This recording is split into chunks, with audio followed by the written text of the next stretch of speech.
Assalamualaikum warahmatullahi wabarakatuh. Alhamdulillah wassalatu wassalamu ala Rasulillah. Segala puji dan puja kehadirat Allah Subhanahu wa taala, juga salawat dan taslim kepada Nabi besar Muhammad sallallahu alaihi wa ala alihi wa sahbihi wasallam. Teman-teman sekalian, pada kesempatan ini kita akan membahas sebuah hadis yang agung sekali berhubungan tentang 7 golongan yang akan dinaungi oleh Allah Subhanahu wa taala pada hari kiamat. Tidak ada naungan kecuali naungannya. Tentu dengan bahasan 7 golongan dalam 1 jam itu sangat padat, dan saya sudah merincikan satu persatu dari golongan ini secara tuntas. Satu golongan dengan 1 jam kurang lebih pertemuan, bahkan 1,5 jam itu di kajian bedah buku Sahih At-Targhib Tarhib di hari Jumat. Dan kita sudah menyelesaikan 7 golongan, artinya ada 7 jam lebih bahasan berhubungan dengan masalah itu. Satu persatu bagi yang berminat untuk mengikuti rinciannya bisa kembali kepada, maksudnya rincian lebih panjang lagi, kepada bahasan kita di Sahih At-Targhib Tarhib. Bisa diikuti, dilihat di playlist YouTube kami di Khalid Basalam Official. Anda cari Sahih At-Targhib Tarhib, bahasan tentang masalah bab sholat atau kitab sholat, hadis 7 golongan yang dinaungi oleh Allah Subhanahu wa ta'ala, tidak ada naungan kecuali naungannya. Namun pada kesempatan ini insya Allah kita akan coba mengambil intisari daripada bahasan, karena yang 7 jam atau harusnya setiap golongan kita bahas 1 kali pertemuan secara khusus, itu kita padatkan dalam 1 kali pertemuan saja. Semoga Allah Subhanahu wa ta'ala mudahkan kita untuk memahaminya. Berbicara tentang hadis ini teman-teman sekalian, tentang 7 golongan yang Allah akan naungi di hari kiamat, tidak ada naungan kecuali naungannya, berarti kita sedang membicarakan tentang masalah hari kiamat.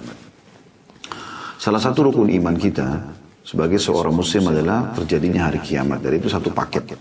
Rukun iman yang kelima, yaitu iman kepada hari kiamat, satu paketnya adalah prosesi kematian, ya, menghadapi malaikat, kemudian sakaratil malaikat maut dan sakaratil mautnya, kemudian prosesi, ya, pindahnya kita ke alam barzakh, biasa kita bilang alam kubur, kemudian akan ada hari kebangkitan di mahsyar nanti, dan disitulah hiruk-pikuk kiamat akan terjadi.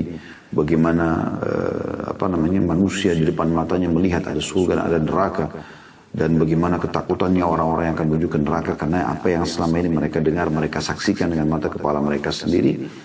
Bahkan digambarkan di dalam Al-Quran yang akan kita bacakan nanti dalam surah Al-Hajj, bagaimana saking takutnya manusia pada saat itu, ya, sudah diberikan bocorannya kepada orang-orang beriman agar jangan kita menjadi orongan seperti mereka ini, yaitu mereka sangat takut melihat neraka dengan gemuruhnya, dengan jeritan-jeritan, teriakan-teriakan orang yang ketakutan yang disiksa di sana, serta juga ditambah kita akan melewati neraka itu untuk menuju ke surga, walaupun kita ahli surga, agar kita tahu seberapa besar siksa yang tadinya bisa menimpa kita kalau kita kufur kepada Allah SWT atau bermaksud kepada Allah, tidak sempat taubat, maka akan masuk ke dalam tempat di mana depan mata kita manusia seperti kita akan dibakar dan dihukum. Kita akan mulai teman-teman sekalian dengan membaca dan mentadabburi firman Allah Subhanahu wa taala tentang dahsyatnya di mahsyar itu, ya, pada saat terjadi hari kebangkitan. Anda bisa lihat dalam surah Al-Hajj, ya, ayat 1 dan ayat 2-nya. Surah Al-Hajj ayat 1 sampai ayat 2. A'udzu billahi minasyaitonir rajim. Bismillahirrahmanirrahim. Ya ayyuhan nasu ittaqu rabbakum inna zalzalatas sa'ati syai'un 'azim. Hai manusia, bertakwalah kepada Tuhanmu. Sesungguhnya kegoncangan hari kiamat itu adalah suatu kejadian yang sangat besar, dahsyat. Ayat pertama Allah ingatkan, artinya setiap orang baca surah Al-Hajj maka akan langsung diingatkan dengan potongan ini tentang dahsyatnya hari kiamat, dahsyatnya hari kebangkitan. Karena sekarang kita tidak melihat apapun dari hasil perbuatan kita, apakah amal baik atau amal buruk, tapi di hari kiamat nanti semuanya akan nampak. Allah akan lihatkan di depan mata kita semua hasil dari perbuatan kita. Kalau baik kita akan gembira, ya, kita akan gembira, kita akan senang, kita akan merasa puas dan akan mendapatkan balasan yang tidak bisa dinilai oleh penilaian apapun di mata manusia, itu surga. Dan kalau seseorang melakukan perbuatan kejahatan, yang apalagi kekafiran, ya, kemusyrikan, kemunafikan, dan mereka akan kekal dalam api neraka. Ini penyesalan abadi bagi mereka, karena Allah akan perlihatkan bagi mereka pada saat itu ya, bagaimana siksanya di mahsyar sendiri dengan tenggelam oleh keringat mereka sendiri, dan juga plus mereka akan dimasukkan ke dalam api neraka. Dan ini dahsyat sekali. Allah sendiri sebagai penciptanya menggambarkan itu. Anda perhatikan terjemahannya, hai manusia. Mau orang beriman atau orang kafir dipanggil oleh Allah SWT. Sebelum kalian menghadapi kematian, bertakwalah kepada Tuhanmu. Maksudnya patuhi dia, beriman kepadanya. Yang diperintahkan kerjakan, yang dilarang jauhi, yang halal nikmati, yang haram tinggalkan. Sesungguhnya kegoncangan pada hari kiamat. Qiyam artinya hari kebangkitan, di mana kita dibangkitkan dari kuburan, lalu kemudian akan diperlihatkan hasil amal-amal kita semuanya, baik atau buruk. Kata Allah SWT, kegoncangan pada hari kiamat itu suatu kejadian yang sangat dahsyat. Dahsyat bagi siapa? Yang dipanggil oleh Allah, manusia di sini. Bagi Allah tentu biasa saja, tapi bagi manusia sangat dahsyat. Allah sudah ingatkan kita. Allah gambarkan di ayat 2-nya. Apa yang sedang terjadi di sana? Yauma tarawunaha tazhalu kullu murdi'atin amma arda'at wa tada'u kullu dhati hamlin hamlaha wa tara an-nasa sukara wa ma hum bisukara walakinna 'adzaballahi syadid. Ingatlah, maknanya ingat, pelajarilah, karena kan kita belum mengelaluinya. Makna ingat dalam Al-Quran seperti ini adalah pelajarilah. Pada hari itu ketika kamu melihat kegoncangan yang membuat lalailah semua wanita yang menyusui anaknya dari anak yang disusuinya. Ya, Anda bisa bayangkan kalau seorang wanita sedang menyusui anaknya dan anaknya lagi sangat haus, maka tidak akan pernah ada yang bisa merebut anak tersebut atau bayi tersebut dari ibunya. Walaupun ibunya lemah, dia akan terus membela anaknya walaupun dia harus mati demi anaknya. Allah menggambarkan poin pertama itu. Pada saat itu ibu yang menyusui pun melepaskan anaknya. Dan gugurlah kandungan semua wanita yang hamil. Ini kan harus ada kegoncangan besar terjadi, baru kemudian terjadi keguguran ya. Stres yang tinggi, ya, sesuatu yang membuat memang perut bergoncang atau tubuh yang sangat kuat ya, sehingga hanya keguguran. Terjadi juga itu. Dan kamu melihat manusia dalam keadaan mabuk, padahal sebenarnya mereka tidak mabuk. Sempoyongan semuanya manusia pada saat itu. Karena goncangan jiwa yang sangat luar biasa. Ketakutan mereka kena neraka depan mata mereka. Tapi karena azab Allah sangat keras. Maksudnya di sini neraka yang dinampakkan sangat keras. Ini dikuatkan dengan sebuah hadis yang disebutkan oleh Nabi SAW dalam hadis yang sahih. Ya. Diriwayatkan oleh Imam Muslim. Yu'ta bi jahannam yawmal qiyamah wa 'alaiha 70,000 zimam. Akan didatangkan pada hari kiamat nanti itu neraka yang ditarik dengan 70.000 rantai. Ma kulli zimamin 70,000 malak yajrunaha. Dan di setiap satu rantai ada 70.000 malaikat yang menariknya. Anda bayangkan dahsyatnya bangunan neraka itu. Neraka juga bukan bangunan biasa seperti yang kita bayangkan teman-teman sekalian, yang kita bangun tembok, ya, pintu, tidak bisa berbicara apa-apa dengan kita. Neraka adalah ciptaan Allah SWT yang memiliki leher, memiliki lisan, bisa berbicara, menghardik orang-orang yang masuk ke dalamnya. Kata Nabi SAW akan keluar dari leher dari dalam neraka, lalu mengatakan, aku dipersiapkan untuk para pembangkang dan orang-orang yang sombong. Dari neraka itu memang tempat siksa. Dalam sebuah hadits Bukhari juga disebutkan kalau neraka sama surga ya, berdialog satu sama yang lain. Surga mengatakan kenapa mayoritas yang masuk di dalam ke orang-orang miskin, orang yang lemah. Kemudian neraka mengatakan kenapa yang masuk dalam antara orang-orang yang pembangkang, orang-orang yang jahat semuanya. Maka Allah SWT menengahi sambil mengatakan kepada neraka, sungguhnya kau adalah siksaku yang aku siapkan untuk menyiksa para pembangkang. Dan Allah berfirman kepada surga mengatakan, engkau adalah nikmatku yang aku balas orang-orang yang patuh. Neraka ini teman-teman nyata depan mata ya, bisa dirasakan. Maksudnya bukan nyata nampak depan mata, tapi bisa dirasakan ya keberadaannya. Banyak hadis yang menjelaskan masalah itu, diantaranya hadis-hadis yang sahih tentunya. Kata Nabi SAW, kalau kalian sedang demam, dinginkanlah. Sesungguhnya demam itu dari luapan panasnya neraka, dinginkanlah dengan air. Juga dalam riwayat yang dihasankan oleh para ulama, dan ini sudah kami bedah hadisnya panjang lebar di bedah buku, Anda juga bisa lihat di playlist YouTube. Rasulullah SAW bercerita tentang surga dan neraka. 30 pasal sekian neraka kita bahas, dan 30 pasal sekian juga tentang surga. Secara panjang lebar dan terinci tentunya. Nah, di antaranya ada hadis yang menjelaskan di situ, ya, tentang neraka itu mengeluh kepada Allah Subhanahu wa taala tentang sebagiannya membakar sebagian yang lain karena panasnya gitu. Maka Allah mengizinkan neraka untuk bernafas 2 kali dalam, ya, atau 2 kali. Sekali yang kalian dapatkan, kata Allah Subhanahu, kata Nabi SAW dalam hadis ini, sekali yang kalian dapatkan pada saat panas yang sangat, dan sekali kalian dapatkan pada saat dingin yang sangat. Itu semua luapan api neraka. Semuanya itu menyiksa tentunya. Panas yang luar biasa di 45 derajat, 50 derajat, dan dingin yang sangat sampai minus kesekian. Semua itu menandakan adanya neraka. Dalam hadis yang lain kata Nabi SAW, hadis sahih juga, tidak ada seseorang yang memohon kepada Allah 7 kali dalam sehari surga, kecuali surga akan langsung meresponnya mengatakan, ya Allah masukkan ia ke dalamku, karena hamba ini memohon agar dimasukkan ke dalamku. Dan tidak ada seorang hamba yang berlindung kepada Allah dari api neraka sehari 7 kali, kecuali neraka akan mengatakan, ya Allah selamatkan dia dari aku, karena dia telah berlindung kepadamu dariku. Ya. Beruntunglah orang-orang yang beriman. Allah jelaskan dalam surah Al-Baqarah di awal-awal ayatnya kan, A'udzu billahi minasyaitonir rajim. Alif lam mim. Alif lam mim adalah huruf-huruf awal dari Al-Qur'an. Ya Allah lebih tahu maknanya. Dzalikal kitabu la raiba fihi hudan lil muttaqin. Itulah kitab Al-Qur'an yang tidak ada keraguan di dalamnya. Semuanya kebenaran dan petunjuk bagi orang-orang yang bertakwa. Alladzina yu'minuna bil ghaibi wa yuqimuna as-salata wa mimma razaqnahum yunfikun. Yaitu mereka yang mengimani yang gaib. Keberadaan Allah, malaikat-malaikat, kejadian hari kiamat, surga dan neraka, ya, kehidupan di alam barzah. Yang pertama disebutkan, Al-Quran jadi petunjuk bagi orang-orang yang seperti ini. Dan mereka mendirikan sholat, dan mereka menginfakkan dari apa yang kami berikan kepada mereka. Jadi ada di sini yang beriman kepada yang gaib. Ya.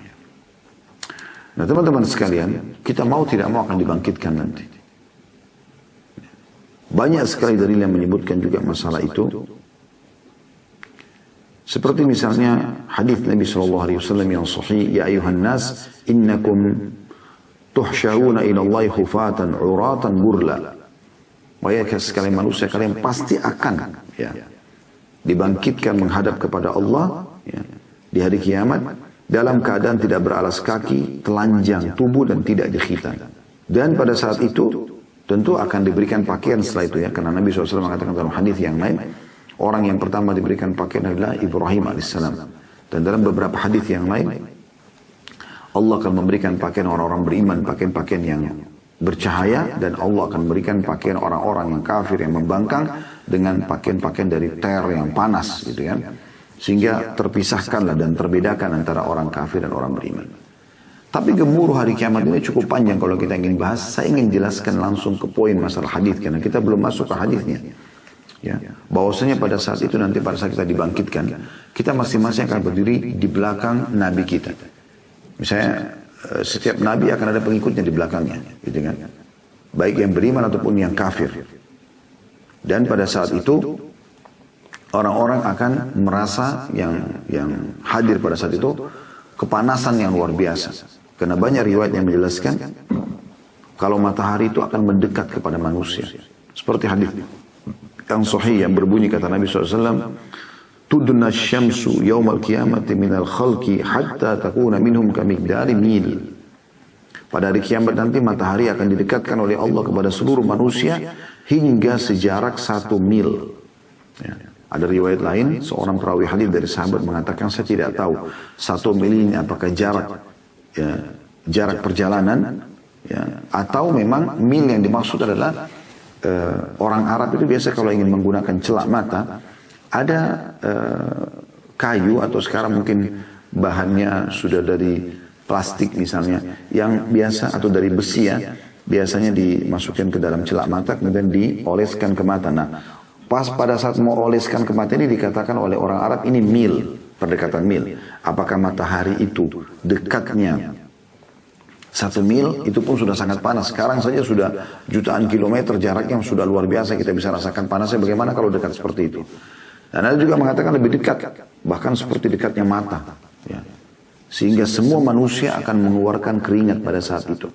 Dan dalam banyak hadis yang lain kata Nabi SAW, ya, sesungguhnya manusia akan tenggelam dengan keringatnya masing-masing sesuai dengan kadar dosanya. Ada yang tenggelam sampai mata kakinya, ada yang sampai lututnya, ada yang sampai perutnya, ada yang sampai dadanya, ada yang tenggelam dengan keringatnya sendiri. Lalu Nabi SAW berikan isyarat sampai ke dagu beliau atau mendekati mulut beliau SAW. Atau dalam riwayat lain mendekati atau sampai di leher beliau SAW. Artinya keringat dia sendiri tidak akan mengganggu orang lain. Sampai Allah menghakimi dia. Ini luar biasa ini, ya. Peringatan dari Nabi SAW. Nah, di saat dahsyatnya hal itu terjadi teman-teman sekalian, Allah sudah memberikan bocoran kepada kita. Tanda kutip sini bocorannya, maksudnya pengetahuan kepada kita, lebih tepat bahasanya begitu mungkin. Tentang ada orang yang tidak merasakan panasnya terik matahari itu. Bahkan mereka mendapatkan nikmat-nikmat yang besar. Mereka bukan para nabi-nabi. Nabi-nabi sudah pasti diselamatkan oleh Allah SWT. Mereka orang-orang seperti kita. Dan penyampaian hadis ini sampai kepada kita. Terus saja Allah jaga agar terus dipelajari orang beriman. Termasuk kita pelajari pada siang ini saudaraku seiman. Baik Anda mengikuti acara ini secara live ataupun siaran ulang. Agar Anda menjadikan diri Anda salah satu dari 7 golongan tersebut. Supaya jangan Anda kena panasnya teriknya matahari pada saat itu dan tersiksa. Mendengar orang menjerit kesakitan saja sudah cukup menyiksa kita. Apalagi kalau kita sendiri merasakannya. Karena bukan hanya sekedar tenggelam dengan keringat, maka akan banyak fenomena di mahsyar yang terlihat siksa gitu. Ada orang yang diseret di atas wajahnya dibawa berjalan dan mereka menghindari duri-duri dengan wajah. Ya, sebagaimana Allah buat mereka jalan di dunia dengan telapak kaki, maka di mahsyar mereka berjalan dengan wajah mereka, gitu kan? Tersiksa. Ada orang yang dililit dengan hartanya yang menjadi ular, kemudian mematok-matok kepalanya, gitu kan? Dan dia tidak mengeluarkan zakat hartanya. Dan sekian banyak bentuk-bentuk siksa yang nampak depan mata. Nah, ada orang tidak merasakan semua itu. Bahkan prosesi mereka melalui mahsyar sangat indah, sangat nyaman. Dan juga membuat mereka selain tidak merasakan siksa itu, mereka juga merasa waktu sangat pendek. Tidak seperti yang dibayangkan. Dalam hadis ini disebutkan tentang 7 golongan. Tapi perlu kita garis bawahi. Ini bukan berarti 7 golongan saja. Karena masih ada golongan-golongan yang lain yang juga bisa dinaungi oleh Allah Subhanahu wa taala, ya. Dan itu memang sudah difahami oleh para ulama dari hadis-hadis ini, ya. Tapi ini adalah 7 golongan yang disebutkan dalam hadis ini yang digabungkan. Sebab ada misalnya hadis yang lain seperti hadis yang diriwayatkan oleh Imam Ahmad, kata Nabi SAW, siapa yang memberikan utang atau tenggang waktu pembayaran utang, ya, atau memaafkan utang seseorang, maka dia akan dapat naungan Allah di hari kiamat. Tidak ada naungan kecuali naungan Allah, ya. Ini maksudnya adalah naungan di bawah arsy-Nya Allah, ya. Allah naungi mereka. Baik, kita akan bacakan hadisnya teman-teman yang akan kita bahas pada kesempatan ini. Semoga Allah berkahi, yaitu berbunyi dari Abu Hurairah radhiyallahu anhu, Abi Hurairah radhiyallahu anhu, anin Nabi sallallahu alaihi wasallam qala, bahwasanya Nabi SAW telah bersabda, sab'atun yudhilluhumullah fi dhillihi yawma la dhilla illa dhilluh. Ada 7 golongan yang pasti Allah akan naungi mereka.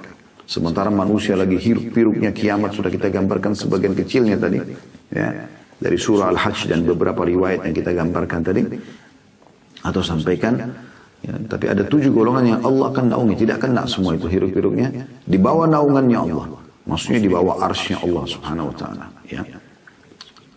Yang tidak ada naungan kecuali naungan Allah pada saat itu. Dalam beberapa riwayat dikatakan begitu. Ya. Di sini juga dikatakan la dhilla illa dhilluh. Tidak ada lagi yang bisa melindungi, bisa menaungi, ya, bisa menyelamatkan kecuali Allah. Maka mulai disebutkanlah golongan-golongan tersebut. Yang pertama al-imamul adil, pemimpin yang selalu berlaku adil. Tentu syaratnya beriman. Kalau orang kafir tetap tidak bisa masuk dalam kategori ini, ya. Kemudian yang kedua, wasyabun nasya'a bi ibadatillah. Dan yang kedua adalah seorang anak muda yang tumbuh dalam ketaatan kepada Allah SWT. Yang ketiga, warajulun qalbu mu'allaqun fil masajid.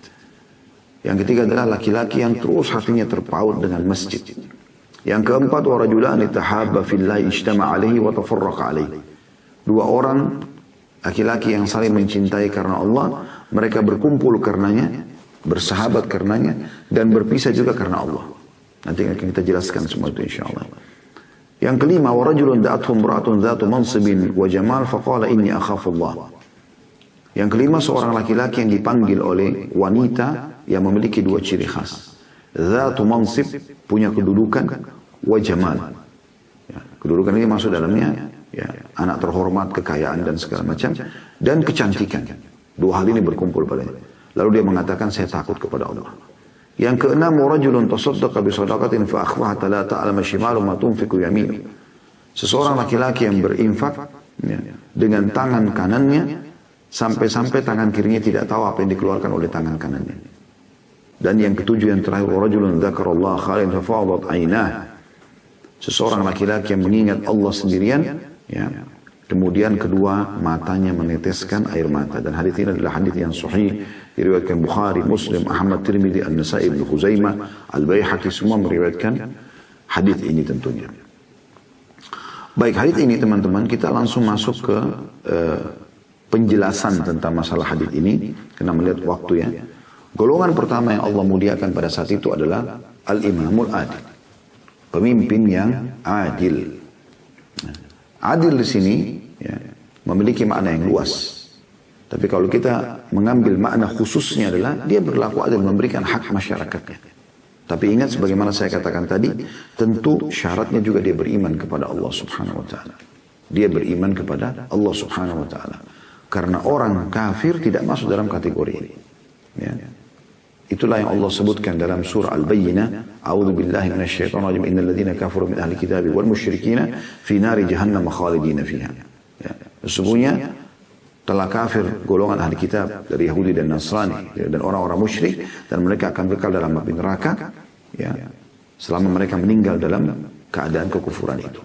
Dan dalam sebuah hadis yang sahih kata Nabi SAW, tidak ada seorang pun dari Yahudi, Nasrani ataupun orang-orang Majusi selain daripada ahli kitab mendengarkan aku diutus menjadi nabi, kemudian mereka tidak beriman kepadaku dan mereka meninggal dalam keyakinan tersebut, kecuali mereka jadi penghuni neraka. Ya. Jadi ini syaratnya harus orang muslim dia. Pemimpin yang adil adalah muslim. Ditambah dengan keadilan. Kenapa di sini teman-teman yang disebutkan keadilan? Kenapa bukan kejujuran? Ya, misalnya, kenapa bukan kedermawanan? Kata ulama, karena memang adil itu adalah sesuatu yang menaungi semua itu. Maksudnya, orang tidak mungkin berlaku adil, memberikan hak masyarakatnya, dan menyamaratakan semuanya. Orang yang zalim dibantu orang yang berbuat kezaliman, ya, dihukum. Ya. Tidak akan mungkin terjadi kecuali orang itu memang dasarnya bertanggung jawab. Orang itu jujur. Orang itu memang dermawan karena dia ingin berbagi. Tidak mungkin. Jadi adil ini mencakup semua sifat-sifat kebaikan yang kalau dibahas satu persatu juga punya keutamaan tersendiri. Tanggung jawab, amanah, jujur, ya, dan segala macam. Itu masuk di makna adil. Karena tidak mungkin orang berlaku adil kecuali memang dia sudah jujur, dia bertanggung jawab, dia amanah, ya, dan dia bertakwa kepada Allah Subhanahu wa taala. Dan di sini teman-teman sekalian, banyak sekali contoh dalam masalah ini, tapi yang paling nyata adalah kita bisa lihat kepemimpinan baginda Nabi alaihi salatu wassalam. Bagaimana beliau sallallahu alaihi wasallam sebagai suri tauladan setiap orang beriman, sebagaimana Allah sebutkan dalam surah Al-Ahzab, A'udzu billahi minasyaitonir rajim. Laqad kana lakum fi Rasulillahi uswatun hasanah. Pada diri Rasulullah SAW itu ada suri tauladan buat kalian. Nabi SAW selalu berlaku adil. Tidak ada satu kezaliman pun kecuali beliau akan ya, menangkan orang yang terzalimi dan menghukum orang-orang yang berbuat zalim. Sehingga tidak ada toleransi dalam kehidupan Nabi SAW bagi pelaku kemaksiatan. Dia harus mengakui kesalahannya. Kalau itu ada hubungannya dengan hukuman fisik, maka dihukum secara fisik. Pernah ada seorang wanita dari turunan Quraisy, pejabat, maksudnya turunan pejabat kalau kita sekarang, orang-orang yang terhormat. Di masa jahiliyah mereka punya hukum potong tangan juga bagi orang mencuri, gitu kan. Islam datang memastikan tentang hukum tersebut. Dalam firman Allah Subhanahu wa taala, dan pencuri laki-laki mencuri perempuan, wasariqatu faqta'u aydiyahuma jazaa'an bima kasabna nakala min Allah. Pencuri laki-laki dan pencuri perempuan maka potonglah tangan mereka sebagai balasan hukuman dari Allah gitu. Dan penghinaan bagi mereka, kenapa mereka mengambil barang orang lain. Gitu ya. Yang jelas teman-teman sekalian, tapi di masa jahiliyah dulu mereka pilih-pilih. Kalau yang mencuri, masyarakat biasa dipotong tangannya. Kalau yang mencuri, orang yang punya kedudukan tidak diganggu gugat. Dan ini terus turun-temurun. Ya, sifat jahiliyah ini kepada orang-orang yang tidak menerapkan syariat Allah Subhanahu Wa Taala. Kalau orang menerapkan syariat Allah tidak mungkin. Pernah terjadi ada seorang wanita di zaman Nabi SAW setelah masuk Islam. Rupanya wanita ini suka mencuri. Setelah masuk Islam pun dia mencuri. Gitu kan.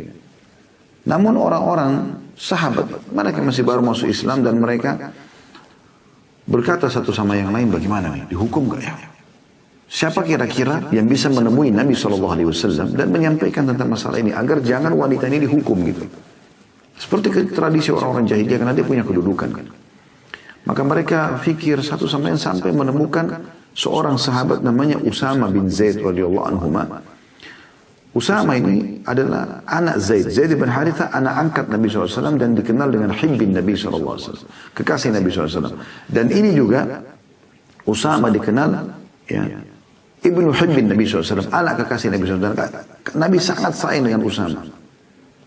Maka mereka meminta Usama yang waktu itu masih muda masuk ke rumah Nabi SAW dan melobi Nabi. Maka Usama pun dengan polosnya datang menyampaikan, ya Rasulullah, seorang wanita bernama Fulana mencuri. Dan saya dikirim oleh sahabat-sahabat Anda untuk melobi. Apakah ini bisa untuk tidak dipotong tangannya?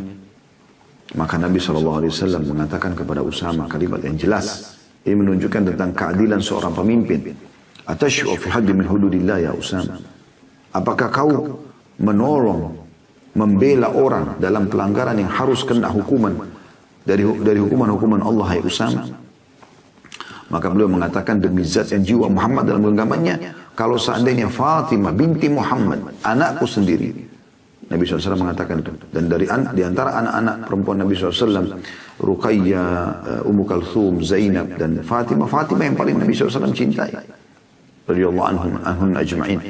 Jadi Nabi SAW kasih perumpamaan, kalau seandainya Fatimah binti Muhammad mencuri, laqata'tu yadaha, saya pasti akan potong tangannya. Sebagian ulama hadis mengatakan, pencuri wanita ini juga bernama Fatimah kebetulan. Maka Nabi SAW berikan perumpamaan juga Fatimah di sini. Allahu a'lam. Itu yang pernah kami dengarkan dari beberapa guru kami di kota Madinah tentunya. Jadi saya sampaikan ini. Dari hadis ini, dari riwayat ini kita ambil pelajaran bagaimana Nabi SAW tidak ada toleransi. Salah. Benar-benar gitu. Tidak ada karena keluarga beliau misalnya atau karena orang terkenal lalu kemudian beliau bela, tidak. Dan ini sebuah pelajaran penting teman-teman sekalian. Banyak di antara orang tua yang mereka tidak menerapkan keadilan pada anak-anaknya dari sisi misalnya, mungkin dia adil dari sisi pemberian, tapi dia tidak adil dari sisi hukuman misalnya. Karena ada anak yang lebih disayang maka tidak dihukum. Enggak. Berikan hukuman. Ya. Berapa banyak orang tua yang anaknya narkotika, lalu kemudian ibunya merasa karena sayang sama anaknya, begitu ditangkap oleh polisi, lalu dia nangis-nangis, dia lobi suaminya supaya bisa menyelamatkan si anak ini dari genggaman penjara misalnya, atau dari polisi. Kalau kemudian ayahnya pun membayar dan segala macam dikeluarkan. Anak ini tidak pernah merasakan hukuman dari perbuatannya. Minggu depan, bulan depan diulangi lagi. Dan terus begitu terjadi. Ini salah satu poin yang keliru. Harus kita berikan hukuman kepada orang yang melakukan pelanggaran. Supaya dia tahu tentang masalah efek daripada perbuatannya itu. Begitu juga dengan kasus Abu Bakar radhiyallahu anhu. Ya. Kasus Umar bin Khattab, kasus Uthman bin Affan, Ali bin Abi Thalib, Khulafaur Rasyidin. Mereka terkenal dengan keadilan-keadilan yang cukup banyak contoh dalam masalah ini. Tapi kita ambil salah dari 4 Khulafaur Rasyidin, misalnya Umar radhiyallahu anhu. Umar tidak pernah meletakkan kepalanya di malam hari tidur kecuali beliau sudah keliling kota Madinah dan mencari tahu apakah masih ada masyarakatnya yang butuh atau tidak. Sampai beliau pernah menemukan ada seorang ibu yang memasak di sebuah panci batu. Anak-anaknya sedang menangis di sebelahnya, 3 orang, yang 1 atau 2 sudah tidur, yang sisanya masih menangis. Maka Umar bertanya, kenapa? Ada apa dengan anda wahai amatullah? Amatullah ini hamba Allah dalam bahasa Arabnya. Tapi untuk wanita, kalau laki-laki kan Abdullah. Ada apa dengan anda? Dia mengatakan, anak saya sudah kelaparan 3 hari dan tidak ada makanan. Pemimpin negara yang tidak memperhatikan kami. Dia tidak tahu kalau Umar ini adalah pemimpinnya gitu. Maka begitu Umar lihat dalam panci ternyata dimasak adalah batu. Lalu ibu itu menjelaskan, saya memasak batu itu supaya anak-anak saya mengira saya masak. Karena mereka capek menunggu, akhirnya mereka tidur. Gitu. Ya. Maka Umar tanpa banyak basa-basi langsung ke Baitul Mal, mengambil sendiri dengan tangan beliau gandum dan beberapa kebutuhan. Kemudian beliau memikul di pundaknya, lalu kemudian beliau radhiyallahu anhu langsung datang dan memasakkan sendiri ibu tersebut dan memberikan makanan itu kepada ibu dan anak tersebut. Ya. Lalu kemudian orang yang lalu Umar radhiyallahu anhu mengatakan, sesungguhnya atau besok ibu kau boleh menemui kami untuk kami berikan hak anda. Gitu. Jadi begitu luar biasanya, dia tidak mau ada satupun yang dihisab. Bahkan pada saat dia memikul makanan tadi di pundaknya, kalau kita bahasakan sekarang mungkin pengawalnya atau sekretarisnya mengatakan, wahai Amir Mukminin, wahai pemimpin orang-orang beriman, biarkan aku yang memikulnya. Maka kata Umar, apa kau siap untuk memikul dosaku nanti pada hari kiamat? Jadi mereka ketakutan, jangan sampai mereka dihisab oleh Allah Subhanahu wa taala. Itu namanya pemimpin yang adil. Mereka bukan sibuk duduk di istananya, sibuk dengan tiap hari makanan dan minumannya saja tanpa memikirkan apakah masyarakatnya sudah mendapatkan haknya atau tidak. Satu orang saja, saudaraku seiman, yang kita zalimi sudah cukup menghabiskan pahala kita pada hari kiamat. Bagaimana kalau seandainya yang kita zalimi itu satu kota, satu provinsi, satu negara? Berapa banyak orang yang harus kita berhadapan dengan mereka pada hari kiamat nanti? Dan berapa banyak pahala kita yang kita siapkan untuk kita bagi-bagi kepada mereka? Dari mana kita tahu teman-teman? Mungkin seluruh amal yang pernah kita kerjakan 50 tahun, 60 tahun, semasa kita hidup 70 tahun misalnya, habis oleh satu orang yang nuntut pada hari kiamat. Makanya Nabi SAW mengingatkan dalam sebuah hadis yang sahih, wahai para pemimpin, ingatlah hadis ini. Kata Nabi SAW, apakah kalian tahu siapa itu muflis? Atadruna man muflis? Kalian tahu nggak orang yang bangkrut itu siapa? Kata para sahabat, man la dirham lahu wa la dinar ya Rasulullah. Orang yang tidak punya dinar dan dirham, bisnis bangkrut. Wahai utusan Allah, kata Nabi SAW, bukan itu. Al-muflisu ma ya'ti yaumil qiyamah. Orang yang bangkrut sebenarnya adalah orang yang datang pada hari kiamat. Wa ya'ti wa qad syatama hadza wa daraba hadza wa akala mala hadza. Orang yang bangkrut adalah orang datang pada hari kiamat pernah mencaci maki orang ini, memukul orang itu, mengambil haknya orang ini. Kemudian orang-orang itu datang dan menuntut semuanya. Mereka akan menuntut, lalu diambil dari hasanat, dari pahala-pahala dia diberikan kepada orang-orang tersebut. Sampai kata Nabi SAW, fa'in funiyat hasanatu, kalau sudah habis pahalanya dan masih ada saja orang yang menuntut, ukhidha min sayyi'atin, maka diambil dosa-dosa mereka. Orang lain berbuat zina, dia yang tanggung hukumannya. Orang lain mabuk, dia yang tanggung hukumannya. Orang lain narkotika, dia yang tanggung hukumannya. Orang lain bakti durhaka sama orang tua, dia yang tanggung dosanya. Hanya kenapa? Karena dia pernah menzalimi orang. Itu hadis ini menjelaskan masalah individual ya. Tapi kita bisa tarik hadis ini kepada pemimpin negara yang punya masalah dengan banyak masyarakat. Banyak kezaliman yang dilakukan. Berapa banyak pahala yang akan habis pada hari kiamat. Bukan cuma itu. Berapa banyak dosa-dosa orang yang akan dia tanggung dan dia akan disiksa di neraka. Oleh karena itu teman-teman sekalian, jabatan adalah amanah untuk kita lakukan, jalankan keadilan. Bukan justru kita menunggangi untuk memuas-muaskan diri kita. Sampai Ali bin Abi Thalib radhiyallahu anhu pernah didatangkan di Kufah, dibuatkan buat beliau sebuah istana kerajaan supaya layak sebagai seorang raja. Maka beliau begitu melihat langsung beliau mengatakan, aku berlindung kepadamu ya Allah dari istana yang membuat aku lalai, yang membuat aku jadi mengejar dunia ini. Lalu beliau meninggalkan dan beliau tinggal di rumah biasa. Saking takutnya gitu. Bukan berarti pemimpin tidak bisa tinggal di istana, bukan, bisa saja. Tapi dia harus tahu, ada tanggung jawab dia. Kalau enggak, orang-orang di hadapan mata dia ini akan menuntut dia pada hari kiamat nanti. Baik, ini syarah atau penjelasan sederhana, walaupun ini cukup panjang harus dipaparkan, tapi mudah-mudahan ini sudah bisa difahami. Yang kedua adalah, seorang anak muda tumbuh dalam ketaatan kepada Allah SWT. Ini dijelaskan oleh Salman Al-Farisi radhiyallahu anhu, beliau mengatakan, afna syababahu wa nasyatahu fi ibadatillah. Artinya anak muda ini menghabiskan waktu mudanya dan kegiatan-kegiatannya, ya, aktivitasnya dalam ibadah kepada Allah Subhanahu wa taala. Jadi teman-teman sekalian, masa muda bukan untuk dihabiskan dalam kemaksiatan. Kenapa selalu ada istilah di tengah-tengah masyarakat kita, mumpung masih muda, puas-puasin. Puasin itu bukan dalam hal hafal Quran, ibadah, sholat. Mumpung masih kuat nih, ayo pergi haji. Enggak. Tunggu nanti kalau sudah tua, sudah lemah, baru pergi haji, pergi umrah, baru pakai kopiah, baru taubat, baru masuk masjid, baru pakai jilbab kalau sudah tua. Mana masa mudanya? Habis dalam kemaksiatan, ugal-ugalan. Yang digambarkan dalam sinetron-sinetron di negara kita, anak-anak muda yang nakal, yang ganggu gurunya, pergaulan bebas, gonta-ganti pacar.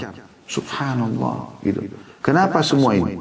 Bahkan kadang-kadang kalau ada anak yang cantik ataupun gagah, menjadi sebuah pertanyaan, ya. Kalau anak-anak ini sudah hadir di pengajian, kenapa nggak jadi artis misalnya, yang supaya dia bisa tampil dalam bermaksiat kepada Allah SWT. Kenapa harus begini? Ya. Kenapa harus pura-pura jadi suami, pura-pura jadi istri, terus terbuka aurat, terus ini, terus pelukan, terus ciuman, terus. Kenapa harus seperti ini? Kenapa bukan dalam ketaatan? Apakah Anda sudah tahu pemilik rumah Darul Arqam yang dipakai dakwah oleh Nabi SAW di awal di Mekah itu umurnya cuma 16 tahun teman-teman sekalian? Apakah Anda sudah tahu Zubair bin Awam dan Talha bin Ubaidillah radhiyallahu anhum, dua orang yang dijamin masuk surga, dua-duanya masuk Islam di umur belasan tahun, satu 16, satu 15 tahun. Ya. Apakah Anda sudah tahu nama yang sering Anda dengar Abdullah bin Abbas, Abdullah bin Umar, Abdullah bin Amr bin As, ya, Abdullah bin Mas'ud, Anas bin Malik, ya, Usama bin Zaid, ya. Banyak sahabat-sahabat yang mereka masih belia, muda sekali, dan mereka dengan semangat menjalankan agama ini. Mereka anak-anak muda yang harus dijadikan contoh. Kalau Anda sebagai orang tua pernah melakukan masa-masa Anda lalui di masa hidup Anda ini dengan keburukan, Anda bergaul bebas, zina sebelum nikah, Anda minum minuman keras, mabuk, pokoknya pergaulan bebas gitu yang Anda lakukan, maka jangan wariskan kepada anak-anak. Anak-anak harusnya kita bayar kekurangan kita dulu dengan cara memperbaiki mereka. Itu yang benar. Bukan malah kita wariskan keburukan itu. Ini hal yang harus digarisbawahi teman-teman sekalian. Ya. Banyak orang tidak. Dia hamil di luar nikah dulu, dia bilang sama anak-anaknya, nggak apa-apa. Ya. Ini keliru. Kita harus panen pahala dari anak-anak kita. Mereka seperti lembaran putih yang kita tinggal isi. Ya. Kemudian kita panen pahala. Sekarang saya lagi ceramah menyampaikan kepada Anda nasihat-nasihat ini. Semoga Allah jadikan saya orang pertama melaksanakan, bukan cuma mengucapkan, dan Anda juga setelah itu tentunya. Orang tua saya panen pahalanya. Karena mereka sibuk di saat saya masih kecil masuk ke pesantren, belajar agama. Dan saya terus dimotivasi gitu. Alhamdulillah Allah mudahkan saya bisa belajar. Walaupun saya juga masih punya banyak kekurangan, masih harus terus belajar. Masih ada kesalahan-kesalahan, tapi paling tidak saya sudah bisa mengarahkan diri saya kepada agama yang saya ketahui sebatas ilmu saya, dan saya bisa ajarkan kepada orang lain. Yang tidak ada manusia yang sempurna tentunya. Kenapa? Kenapa kita harus lahirkan anak-anak kita lalu kita biarkan mereka ke pergaulan bebas? Saya lihat banyak di antara kerabat kami bahkan begitu. Orang tuanya kaya raya lalu dia biarkan saja anaknya bergaul bebas. Bawa pacarnya ke rumah, narkotika, mabuk-mabukan. Setiap malam Ahad keluar ke diskotik, ke karaoke. Biarkan. Akhirnya pada saat ada masalah ditangkap oleh polisi, pada saat hamil di luar nikah, pada saat malu, baru malu. Kenapa malu? Terima saja konsekuensinya. Kenapa enggak suruh anak-anak kita ke masjid, kenalkan mereka masjid, majelis ilmu, tutup aurat dari awal. Ajarkan mereka tanggung jawab, amanah, kejujuran, dan seterusnya. Allahul musta'an. Dan kata Nabi SAW dalam sebuah hadis, Inna Allah yujibu min syabin laysa lahu sabwa. Allah itu kagum dengan anak muda yang tidak mengikuti hawa nafsunya. Justru di masa muda itu kita masih sehat, kita lakukan ibadah-ibadah kepada Allah Subhanahu wa taala. Ini juga tentu penjelasan yang cukup panjang, tapi kita mudah-mudahan ini sudah mewakili. Jadi kalau kita masih muda, habiskan dalam ketaatan kepada Allah SWT, mumpung masih kuat. Ya. Kalau kita luput pada saat kita masih muda, sekarang anak-anak kita jadikan sebagai aset amal jariah kita. Yang ketiga, seseorang laki-laki yang hatinya terpaut dengan masjid. Nah, di sini walaupun ya disebutkan warajulun, seorang laki-laki, tapi ada hadis yang menjelaskan wanita pun boleh ke masjid ya, walaupun laki-laki yang sekarang prioritaskan. Ya. Karena ada hadis Nabi SAW yang berbunyi, La tamna'u nisa'akum wal masajid wa buyutahunna khairun lahunna. Jangan kalian melarang wanita-wanita kalian menuju ke masjid, dan rumah mereka lebih baik buat mereka. Iya benar. Ya. Tetapi tetap saja mereka boleh ke masjid, gitu kan. Cuma memang ada adab-adabnya.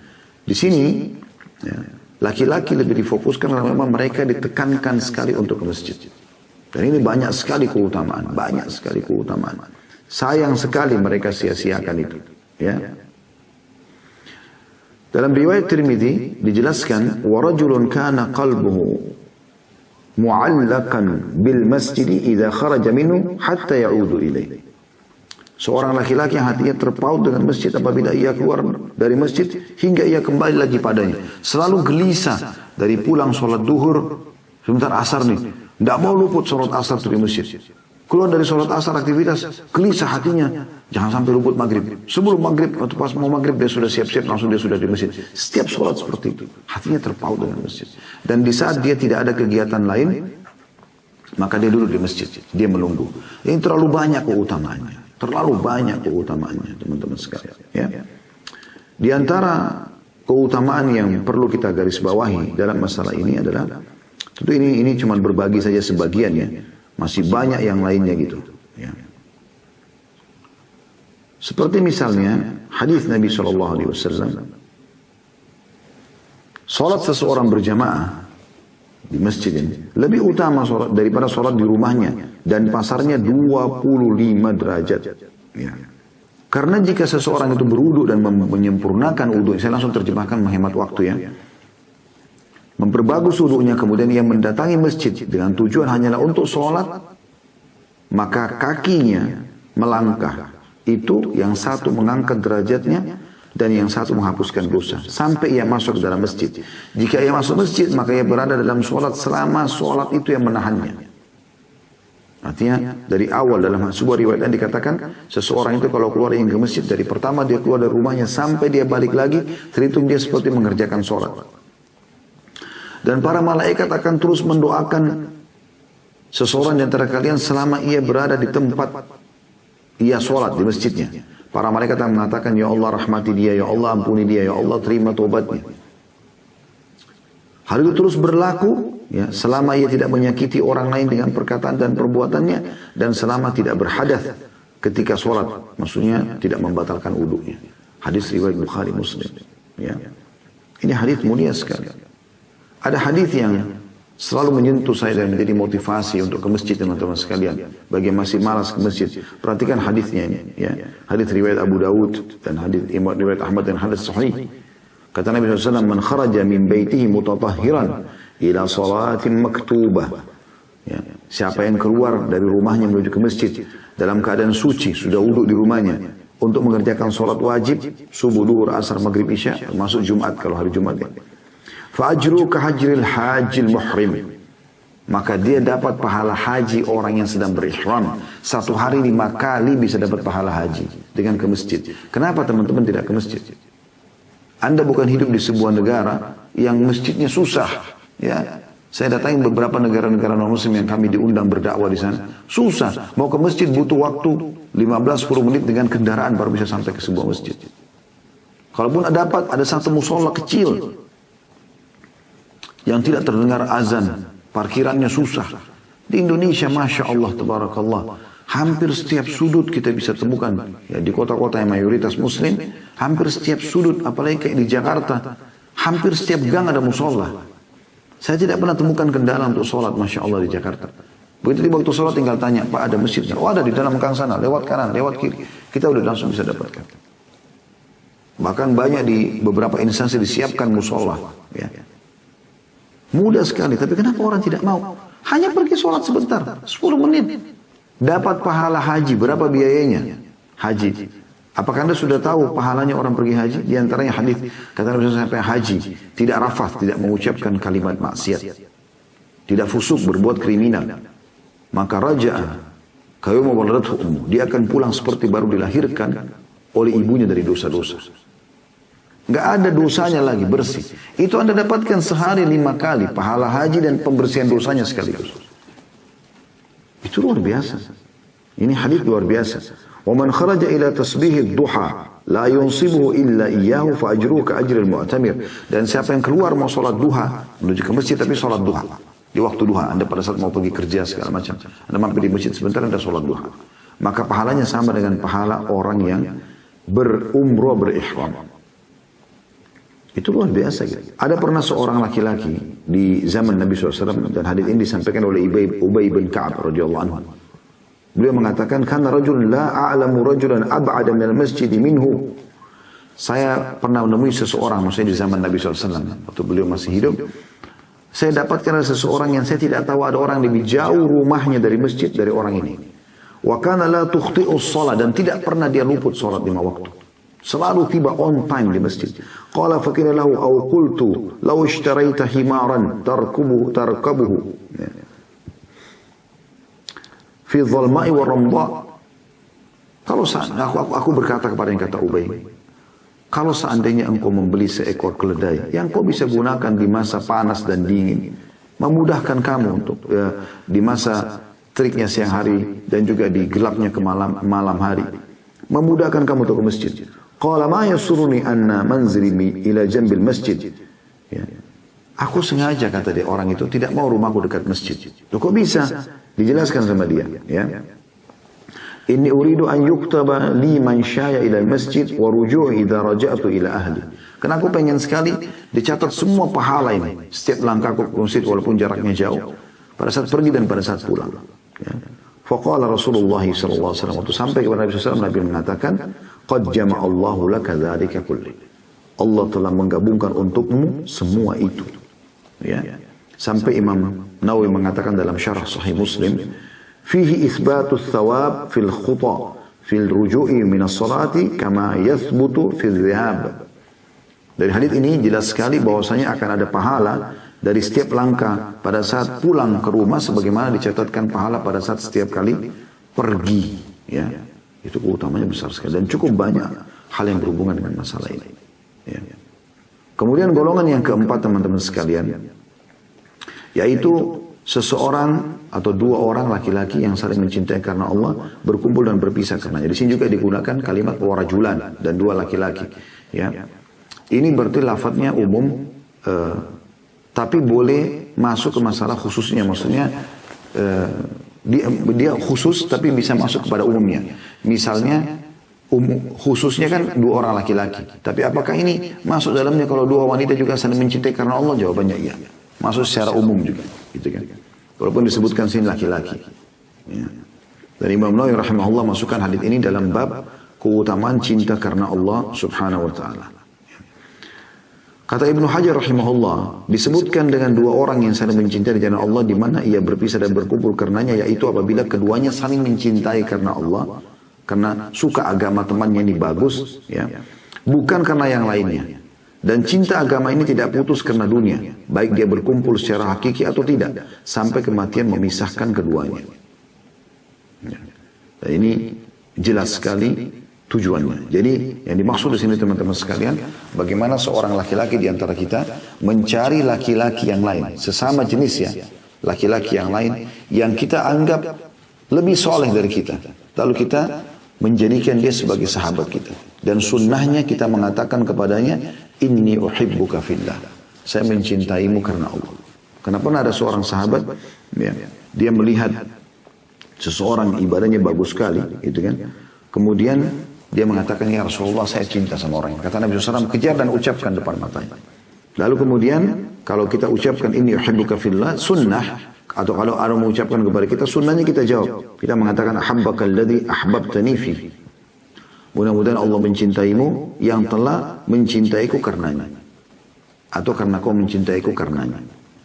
Ini sunnahnya kita ucapkan seperti itu. Begitu juga dengan wanita. Dia cari wanita yang lain, sesama jenisnya, yang lebih salihah, lalu dia jadikan sebagai sahabatnya, yang bisa terus-menerus bersama dengan dia, memotivasi dia dalam ibadah, mengingatkan dia kalau melakukan pelanggaran, ya. Dan keduanya ini, laki-laki dan perempuan, laki-laki dan laki-laki, perempuan sama perempuan, masuk dalam hadis Nabi SAW yang sahih, al-mutahabuna fi jalali, hadis qudsi. Nabi SAW bersabda, Allah berfirman, orang-orang yang mencintai, saling mencintai karenaku, karena kemuliaanku, kata Allah, lahum manabira min nurin yagbituhumul nabiyuna wasyuhada. Mereka akan mendapatkan mimbar-mimbar dari cahaya yang akan dicemburui oleh para nabi-nabi dan orang-orang yang mati syahid. Nah, karena mereka Saling mengingatkan karena Allah. Dan maksud di sini adalah ijtama' alai, berkumpul memang, bersatu, bersahabat karena Allah, wa tafarraqa alai, dan berpisah juga karenanya. Artinya kalau sahabatnya sudah melakukan pelanggaran, diingatkan tidak mau dengar, maka dia meninggalkan karena Allah subhanahu wa ta'ala. Hanya di poin ini perlu kita titik beratkan teman-teman sekalian, saling mencintai karena Allah ini berarti kita siap berkorban untuk sahabat kita. Makanya pernah ada dua orang di dua riwayat yang berpisah ya, satu ke Abu Hurairah radhiyallahu anhu, satu kepada Abdullah bin Mas'ud radhiyallahu anhu. Tapi mirip kasusnya. Mereka mengatakan, aku mencintaimu karena Allah. Maka kata Abu Hurairah dan riwayat lain adalah Abdullah bin Mas'ud berkata, apakah kau tahu konsekuensi perkataanmu? Dia bilang, apa konsekuensinya? Dia mengatakan, apakah kau siap kantongku jadi kantongmu, kantongmu jadi kantongku? Artinya ini sudah kayak bersahabat benar-benar, dia saling memenuhi kebutuhan, ya. Saling mendukung, saling menasihatin, saling berkorban. Kata orang tersebut, saya belum siap. Maka kata mereka, silakan cari orang lain. Ya. Jadi bukan hanya sekedar mengucapkan kata-kata, tapi yang betul-betul berkorban, ya, untuk sahabatnya. Kemudian yang kelima teman-teman sekalian adalah seorang laki-laki yang diajak berzina oleh seorang wanita yang memiliki dua sifat, dzatu mansibin wa jamal. Punya kedudukan, maknanya anak terhormat dan kaya, gitu kan. Dan umumnya kan orang kalau terhormat itu punya harta, punya kekayaan ya. Dan juga jamal, punya kecantikan. Untuk apa? Berzina. Lalu kemudian dia mengatakan, inni akhafullah, enggak, saya takut kepada Allah. Di sini kata ulama, kalau seandainya wanita seperti ini saja, ya, artinya cantik dan kaya, ditolak, apalagi kalau miskin dan jelek, atau cantik tapi miskin, ya, atau kaya tapi jelek misalnya, tetap jelek. Kalau yang sudah punya kecantikan, punya harta ditolak, maka tentu yang lain lebih pantas untuk ditolak gitu ya. Dan dia mengatakan di sini, aku takut karena Allah, tapi memang betul-betul dia, ya, tulus, dia nggak mau mengerjakan. Memang ini berat. Ya. Kasus Nabi Yusuf alaihissalam yang bisa jadi pelajaran penting di sini. Dia diajak berzina oleh majikannya sendiri, ya, atau bisa dikatakan ibu angkatnya di rumah, ya, di istana yang besar, karena melihat ketampanan Nabi Yusuf alaihissalam yang masyhur dalam kisah Yusuf alaihissalam dalam surah Yusuf, ya, bagaimana ditutup pintu, kemudian wanita mengatakan, hai talak, ya, aku sudah serahkan diriku padamu. Terus Nabi Yusuf menghindar dan dia berusaha untuk terus mendekatkan diri kepada Yusuf, menyerahkan di kamar tidurnya dengan baju seksinya, dengan segala macam godaannya. Tapi Nabi Yusuf AS meninggalkan karena Allah subhanahu wa ta'ala. Dan seterusnya. Jadi memang penawaran-penawaran seperti ini harusnya ditolak. Nah kalau zina seperti ini saja dilarang, dalam arti kata diajak pun dengan wanita cantik, punya kesempatan dia tolak, bagaimana dengan orang yang zinanya memang sengaja dia pergi kepada pelacur-pelacur, itu lebih pantas untuk ditinggalkan. Jelas-jelas perempuan kotor, kalau ini perempuan terhormat pun ditolak, apalagi kalau perempuan yang keliru. Dan ini sebenarnya intinya meninggalkan perbuatan zina karena Allah subhanahu wa ta'ala. Dan Allah sudah mengingatkan dalam surah Al-Isra, surah 17 ayat 32, A'udzu billahi minasyaitonir rajim, wa la taqrabuz zina innahu kana fahishatan wa sa'a sabila. Dan janganlah kamu mendekati zina karena sesungguhnya perbuatan itu keji dan jalan yang buruk. Ya. Dalam arti kata hindari semuanya yang mengajak ke situ dari apapun sifatnya, sehingga akhirnya terjadilah perzinahan itu. Dan ini kita sayangkan sekali di Indonesia sangat terbuka pintunya ya. Karena seseorang harus lebih hati-hati. Yang keenam yang dinaungi oleh Allah SWT adalah seseorang yang bersedekah. Disebutkan juga sini warajulun tasaddaq. Digunakan kata-kata rajul seorang laki-laki. Tapi maksud dalamnya wanita juga di sini ya. Seseorang laki-laki yang bersedekah dengan sesuatu yang ia menyembunyikan hingga tangan kirinya tidak tahu apa yang dikeluarkan oleh tangan kanannya. Tentu ini adalah bahasa kiasan ya. Karena kalau tangan kanan keluarkan, tangan kiri juga tidak tahu kalau dalam pandangan manusia ya. Seperti itu kurang lebih. Jadi memang di sini teman-teman sekalian ada pelajaran banyak diambil. Yang pertama dianjurkan melakukan perbuatan baik dengan tangan kanan. Ya, termasuk bersedekah. Makanya Imam Bukhari rahimahullah menyebutkan dalam kitab zakatnya bab khusus pada saat membahas juga hadis ini, bab as-sadaqatu atau as-sadaqatu bil yamin. Sedekah yang menggunakan tangan kanan, itu pelajaran. Dan juga pelajaran yang lain adalah bagaimana seseorang itu kalau tangan kirinya saja dalam hadis ini disebutkan tidak tahu bagaimana dengan orang lain, agar jangan riya gitu. Agar jangan riya. kita harus usahakan merahasiakan semaksimal mungkin. Kecuali dalam keadaan darurat, memang apa boleh buat. Misalnya ada orang di depan umum minta bantuan dan tidak mungkin. Kalau kita tidak kasih, mungkin dia udah pergi dan tidak dapat bantuan. Atau kita sedang lewat, ada kotak amal masjid di pinggir jalan, kita harus memberikan. Kalau tidak, mungkin kita tidak lewat lagi di jalan itu misalnya. Atau mungkin besok kita lewat sudah tidak lagi kotak amalnya. Donasi sudah terkumpul misalnya. Apa boleh buat. Allah sebutkan dalam surah Al-Baqarah, surah nomor 2 ayat 271. A'udzu billahi minasyaitonir rajim. In tubdus sadaqati fa ni'mahi wa in tukhfuha wa tu'tuha al-fuqara fa huwa khairun lakum wa yukaffiru 'ankum min sayyi'atikum wallahu bima ta'maluna khabir. Artinya, jika kamu menampakkan sedekahmu, maka itu baik saja. Apa boleh buat kalau tidak bisa, tidak ada solusi lain. Karena kalau kita tidak kasih di depan umum sekarang, mungkin orang itu akan pergi dan kita tidak dapatkan. Ya. Anda lagi haji, lagi umroh, ramai sekali orang. Anda lagi di pinggir jalan. Ya. Anda lagi di sebuah acara lalu Anda diminta menyumbang. Siapa yang mau menyumbang Bapak Ibu sekalian lalu kemudian Anda naik untuk memberikan sumbangan Anda. Itu apa boleh buat? Kata Allah itu baik saja. Yang penting kita bisa kontrol, jangan riya. Jangan karena mau dipuji oleh manusia. Karena Allah SWT. Tapi Allah bilang jika kamu menyembunyikannya dan memberikannya kepada orang-orang miskin maka itu lebih baik. Dan Allah akan menghapus sebagian kesalahan-kesalahanmu dengan sedekah itu. Dan Allah maha teliti terhadap apa yang kamu kerjakan. Allah teliti sekali dalam menilai ya, pengorbanan tersebut. Dan teman-teman sekalian ini usahakan kita rutinkan sedekah tersebut. Dan jangan sampai sedekah-sedekah ini batal hanya karena kita ingin pujian orang. Ya. Atau hanya karena menyakiti orang yang menerima. Allah ingatkan itu ya. Karena sayang sekali. Banyak orang suka bersedekah. Tapi misalnya tidak bisa terkontrol. Cerita terus. Hampir seluruh orang yang ditemui tahu kalau dia pernah bersedekah di masjid ini, di yayasan itu, di pesantren ini. Apa manfaatnya? Ya. Allah menyebutkan dalam surah Al-Baqarah, surah nomor 2 ayat 264. A'udzu billahi minasyaitonir rajim. Ya ayyuhalladzina amanu la tubtilu shadaqatikum bil manni wal adha kalladzi yunfiqu malahu riya'an nasi wa la yu'minu billahi wal yawmil akhir famathalu kamathali safwanin 'alayhi turabun fa asabahu wabilun fatarakahu salda la yaqdiruna 'ala shay'in mimma kasabu wallahu la yahdil qaumal kafirin. Hai orang-orang beriman, janganlah kamu menghilangkan pahala sedekahmu dengan menyebut-nyebutnya dan menyakiti perasaan si penerima. Seperti orang yang menafkahkan hartanya karena riya kepada manusia. Dia pengen pada saat kasih, orang itu mengatakan terima kasih. Kalau tak dibilang terima kasih, oh enggak tahu terima kasih. Kalau orang itu tidak puji. Untuk apa? Biarkan aja. Urusan kita sama Tuhan kita Allah, tidak perlu pujian dari orang gitu. Seperti orang yang menafkahkan hartanya karena riya kepada manusia dan dia tidak beriman kepada Allah hari kemudian. Bukan karena Allah, bukan karena mengejar pahala di hari kiamat.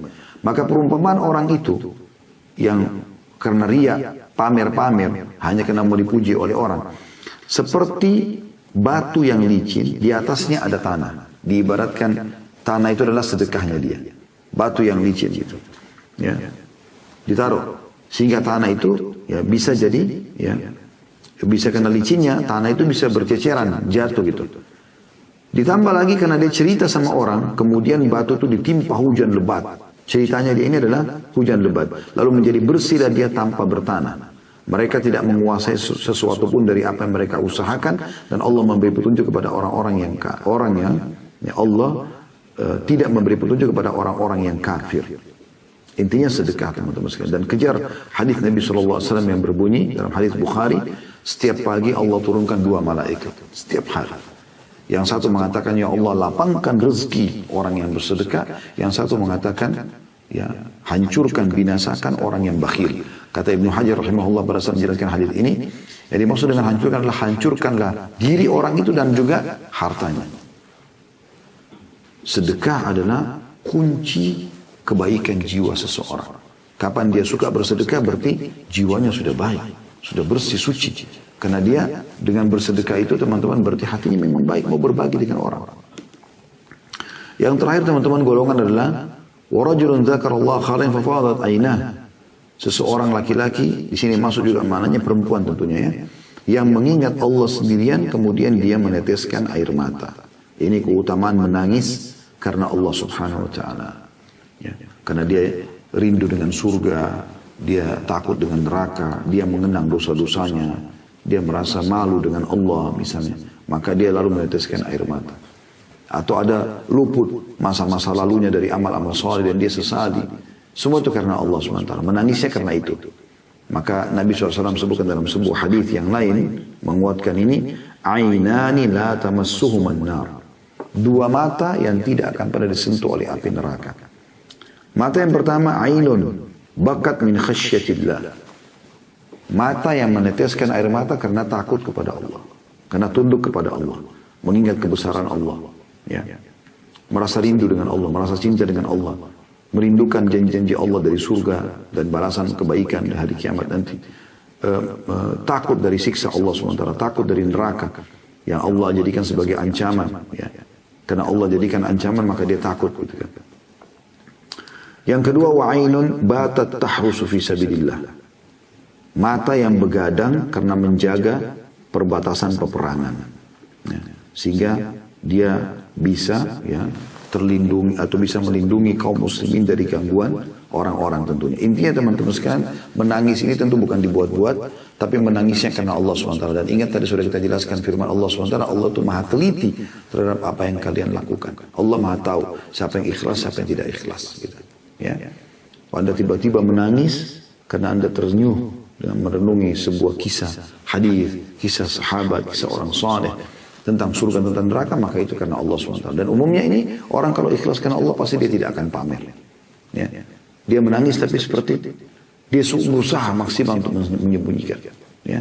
Sebagian salah pada saat tersentuh dengan sebuah kisah dan mereka sedang menyampaikan ceramah misalnya, maka mereka membuat diri mereka seakan-akan mereka lagi flu, mengambil sapu tangan lalu kemudian membersihkan hidungnya, padahal sebenarnya mereka sedang meneteskan air mata karena Allah SWT. Tapi di saat Anda tidak bisa membendungnya dan Anda tetap ikhlas karena Allah juga masuk dalam masalah ini, teman-teman sekalian. Dan ini 7 golongan yang semoga Allah SWT menjadikan kita termasuk salah satu dari golongan-golongan ini, dan tidak sulit untuk melakukannya. Tinggal Anda bagaimana ikhlas memohon kepada Allah SWT agar dimasukkan dalam salah satu dari 7 golongan ini, dan juga Anda aplikasikan dalam kehidupan Anda menjadi salah satu dari golongan tersebut. Allahu a'lam.